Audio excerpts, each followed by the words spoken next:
And so, are there any opportunities then for Zimbabwean startups to run their startups offshore, and what things should they think about if they're thinking about that? Yeah, great. I think obviously the dream of any startup is to be big enough to now start operating worldwide. And in that respect, just a small anecdote, actually we all realize, and if the audience didn't know, the Uber idea actually came from Zimbabwe. Right. The founder of Uber came, if I'm not mistaken, he came to Zimbabwe, and then he saw people sharing rides. Yes. And then he realized, okay, this is a scalable idea. And he went back to America, and then he scaled that idea, and then he introduced ride sharing, and then at the end of it, there's a technology platform. But the point I'm trying to make is it's the intention of almost any business to be big enough in order to not just cover your borders, but also to go outside your borders. So at my firm, we actually have advised a lot of startups who want to scale their business, or we have identified funders who want to give them money in order to scale their businesses. And I think my number one cardinal rule when it comes to opportunities is that opportunities, yes, but importantly is you got to do your things above board. A lot of startups that I sometimes talk to, they always want to take the shortcut. You want to take the shortcut, you want to do X, Y, Z. So let me give you a practical example. In terms of the exchange control laws of Zimbabwe, a Zimbabwean individual cannot take on a foreign legal obligation without legally having to inform the Reserve Bank of Zimbabwe that I've taken on a foreign obligation. Right. What does that mean?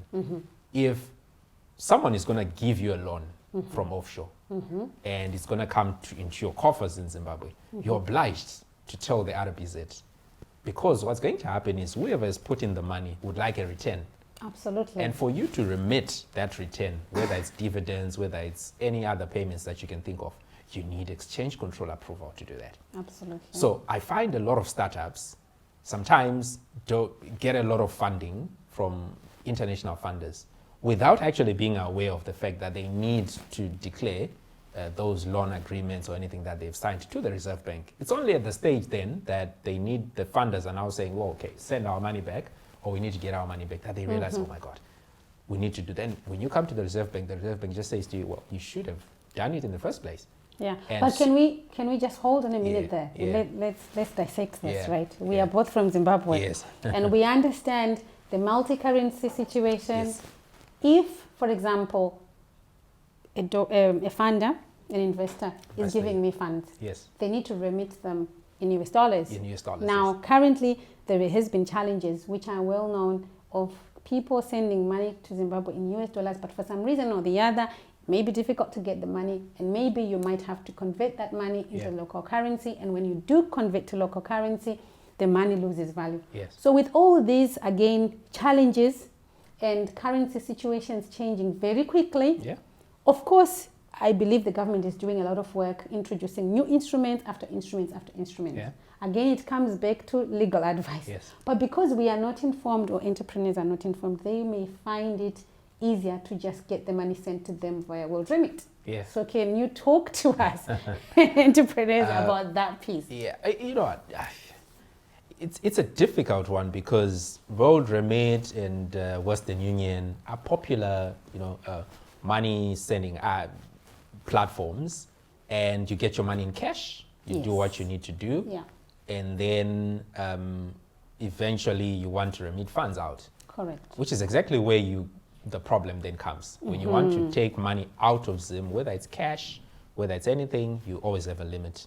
There's a limit. For instance, if you're going to go out of Zim holding cash, I think at the last time I checked at the Harare International Airport, Robert Mugabe International Airport, I think it's maximum on you should be about $2,000, right? Which may not actually, no questions asked if you take $2,000, but in my experience, most funders want a sizable amount of money taken out. Correct. Yeah. So to your question directly, World Remit and Western Union, personally, I just think that if you want to receive funds as a business, there are more formal channels to do it. And one thing I can think of is, I know banks like Stanbic Bank, who actually hold foreign currency denominated accounts. I've spoken on a platform with Standard Bank, Stanbic Bank here in London, in Birmingham, here in the UK, and they have been asking people to open accounts. Yes. So while sitting in the UK, whilst in the States, you can actually open a foreign currency account that is denominated in US dollars and residing in Zimbabwe.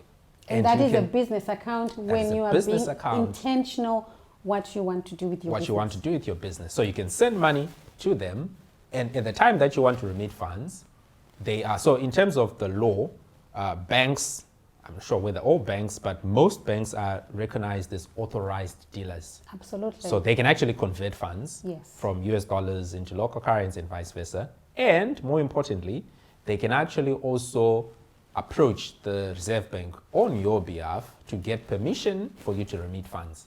Absolutely. So what becomes critical is tell us what the source of funds is. Yes, and I think what is critical, what we are talking about for me here, what I want to highlight is that when you want to operate your business or your venture for scale, you want to attract investors. Yes. You want to be seen that you're serious. Yes. This is another pillar that you have got to be well aware of, that evidence. Everything will need to be evidence, because investors will want to see that your business is in good standing. Yeah, absolutely. I mean, and I think people always look at this as a problem that needs to be addressed if someone is putting $1 million and not 20,000. Yeah. But again, the Reserve Bank laws are clear. Yes, they are. Any amount that you need to remit has to be declared, particularly if it's money that's being paid off as a dividend. Mm-hmm. So then that's when you approach the Reserve Bank through your authorized dealer, which is a bank, and they get the permission for you.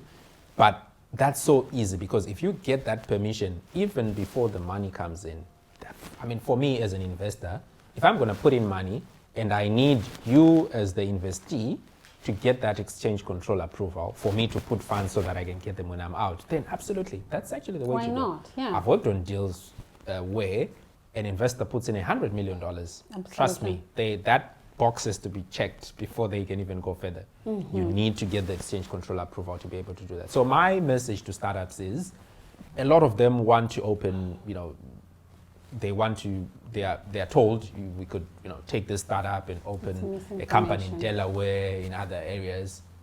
Don't be tempted to do that without actually getting exchange control approval, because if you don't and you get shareholding, remember what I've talked about, making an obligation, you're a Zimbabwean citizen, and you get an obligation outside the country that eventually needs money to be transferred from Zim somewhere else, you definitely would need the exchange control. So any share transfers that you're doing, you taking shareholding in foreign companies as a way of as an investee, because I think a lot of funders or investors will come to you and say,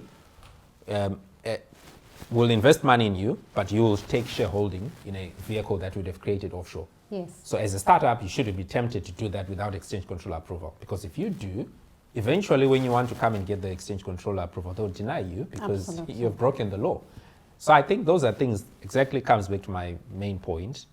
Before you take a step, consult a lawyer.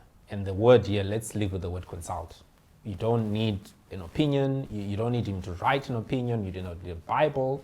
You just need to, if you can, pay a lawyer whatever he charges per hour. Tell him, this is what I want to know. Am I on the correct path? And you do the heavy lifting. And it will save you the rest of your life. It will save you. Imagine when you have invested so much into this business, or someone is invested in you, and in the last minute you're told, oh, I'm sorry, they can't take their money out. That literally just kills the relationship before it even starts. So I think it's very important it speaks to, like I said, as an investor or a startup founder, you need to wear so many hats. And one of those is to be aware of the market that you're operating in, the conditions. So financial knowledge, very important. The rules and the legal knowledge, the rules are important. And then, of course, the others, HRR and the like, are also equally important. So it's really those facets that you need to absorb quite a lot as a startup founder. So to me, absolutely no excuse for any startup founder not to know the law in the market that they are investing in. If you have a technology platform and you want to do deliveries, you are the one who's supposed to tell me which laws apply, because it's simply sometimes an issue of just going online and researching, and where you don't understand consult the lawyer. Yeah. And then get those skill set is all drafting stuff and the like. That's what you eventually, as a startup founder, you've got to do the heavy lifting until such time that you can pay people to do it for you. So I think those opportunities are there, and I would encourage any startup which really wants to scale its business offshore to be aware of the rules. Don't break the rules. Keep a paper trail, because it's necessary for any investors who are going to come. And then the rest of it is just, ticking Do the your boxes things there. properly. Do your things properly. Yeah. Okay, guys. No. You heard that. No no shortcuts. shortcuts, Yeah, no in this shortcuts, world yeah. of entrepreneurship. I mean, maybe You say, wanna if you make want to it. use Western Union and you want to use other platforms, if you think that's the best way for you to get the funds, fine, but still find ways to formalize it, because ultimately what Evidence. counts is, can you prove Yes. that this money came offshore? So I don't necessarily want to discredit those, but usually I would encourage you to, if there are banks that operate across borders, Then it's perhaps best you to can work use with those them. banks, but those platforms like Western Union, are still credible, but you just have to keep the proof And the that those evidence. funds came offshore. And once that proof is there, it will make it easy if you want Easy to for remit you. funds, or even if you want to scale your business offshore. But I think, it's quite possible, despite the challenges that we have in Zim, for funders to come in and invest in companies. And I think we have proof Absolutely.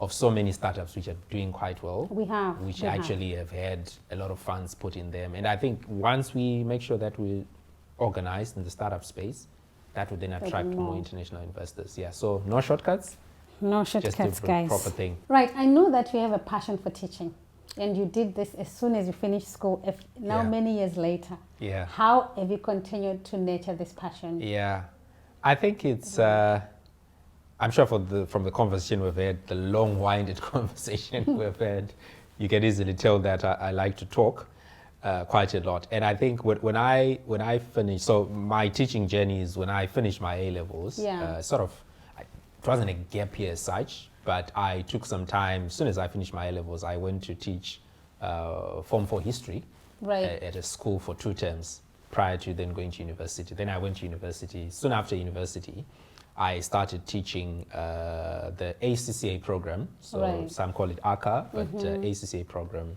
which is usually done by accountants. And there Right. was a module there that talks to business law, corporate and business law.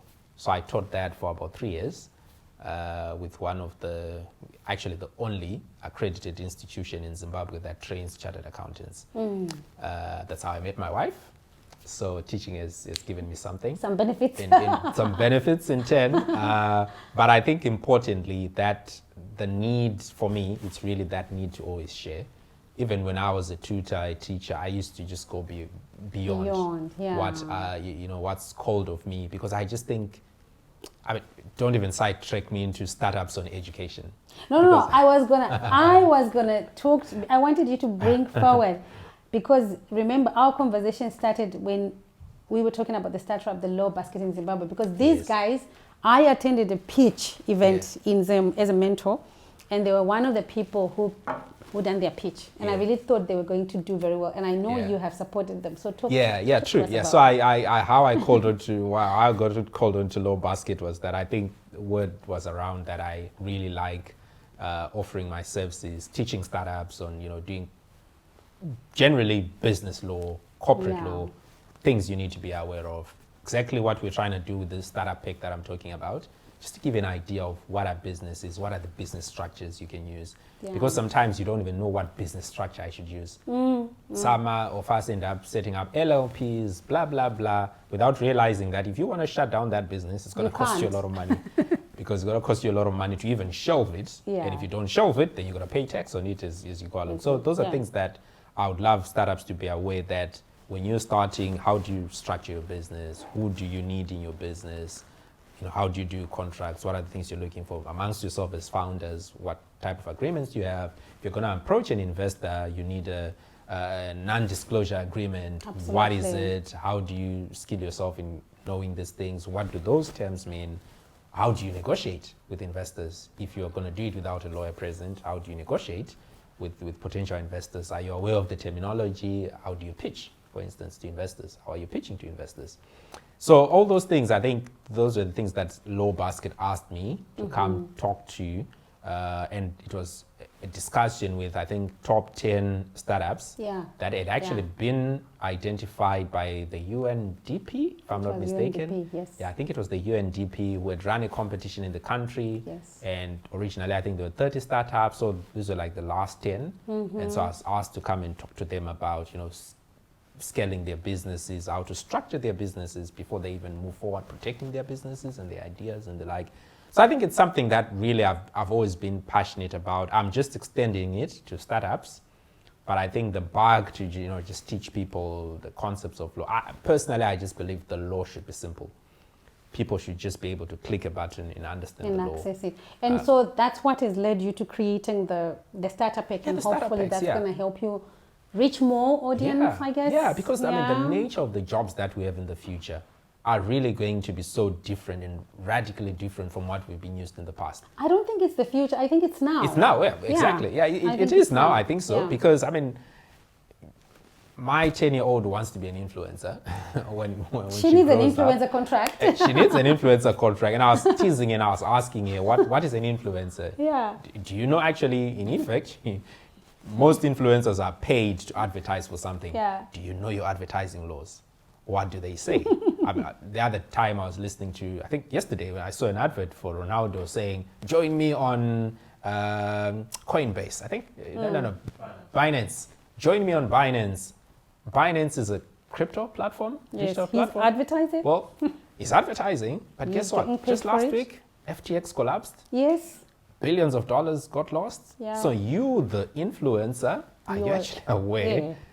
Can I sue impact. you? Can I sue Ronaldo if Binance collapses? And I say, well, I joined it because Ronaldo said, well, come and join us. It's possible because if it's a class action act, you may want to look at it. I saw, again, I think a couple of months ago, I don't know where the case is, but someone was also trying to sue Kim Kardashian for advertising a platform on, I think, cryptos. NFTs. A lot of people are advertising NFT. Half of them don't even understand what it is. She was actually sued. And I think there's credence in that. So if you want to be an influencer, you're advertising stuff for people, are you actually aware of what it means?